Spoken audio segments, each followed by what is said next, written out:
and welcome to London. I'm Stephanie and I'm here to bring you guys at home the latest fashion news from one of the coolest fashion capitals in the entire world. Now today I'm in the borough of Chelsea and I'm here to meet a really exciting fashion designer called ALESSIA. So let's go to her studio and check out some of her fantastic work. So tell me, how does a Hungarian designer end up in London creating this amazing fashion line? Well, I'm originally Italian. I'm born and raised in Italy. So my grandfather was Hungarian, so that's why the surname. Okay. But I don't know how to speak Hungarian or anything like that. I've been there just once. But the roots are Italian. I moved here almost 10 years ago now. So that's why the style of all the collections is a mixture between an Italian heritage and this kind of like London vibe and, you know, open-minded mentality. So there is a massive attention to details and finishings, but on the other side there's this kind of eclectic, I don't know, always try to push the boundaries kind of attitude. Like sometimes I think that the best design just come in my mind before falling asleep when I'm in bed at night, almost falling asleep, so literally no TV, no magazines, no nothing.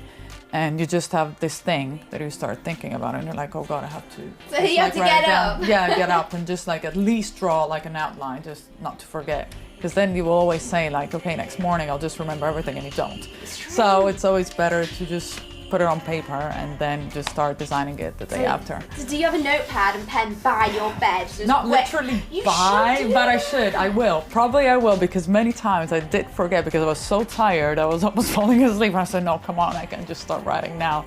But actually I was really happy when I actually did. Maybe just even on my phone, on, you know, the iPhone applications, at least the outline. And then you start developing the next day.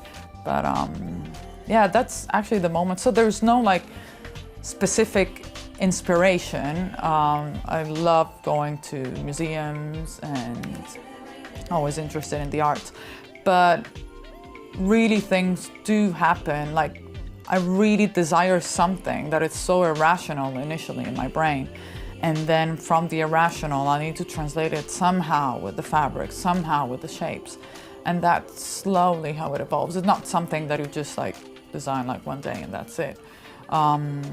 It's always like a work in progress, because it is a long process. No matter if you do a big collection or a small collection, from the moment you get the drawings done to the final product, it's really, really, it's long.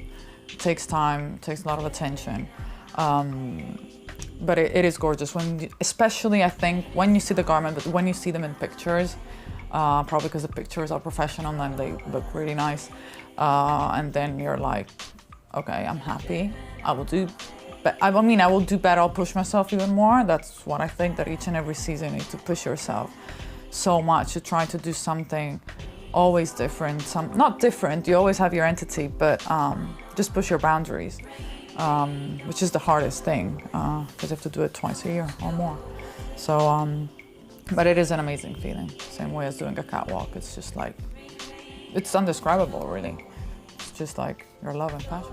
It's like when you meet the love of your life, you know, after 6 months that you haven't seen each other or something. How can you describe that? That's the way it is. Yeah, it's amazing. Tell me a little bit about Autumn/Winter 2015. What trends have you got in store for us? So it's a very important collection to me, just because I did design all the fabrics. And we just decided to go for, I decided to use screen prints this season, which was it was pretty much connected to Spring/Summer 15, but in that case we had a digital print, which was very colorful, super bright and beautiful. But this season I wanted to translate that kind of feeling on the autumn-wintery side of things. So I did decide for ultra copper colors, black backgrounds. And it has been a really long process, but I think it turned out really, really well. Shape-wise, I did decide to go with some sort of like minimal, but at the same time, the fabric, just because it's so into your face and it's so bright and beautiful. That does compensate the shapes a bit. I always like the contrast in colors. I pretty much always use this kind of like black or super dark colors with a touch of light, because it's kind of like a metaphor. It's just like the darkness of life and the brightness of the optimism and good times. It don't have to be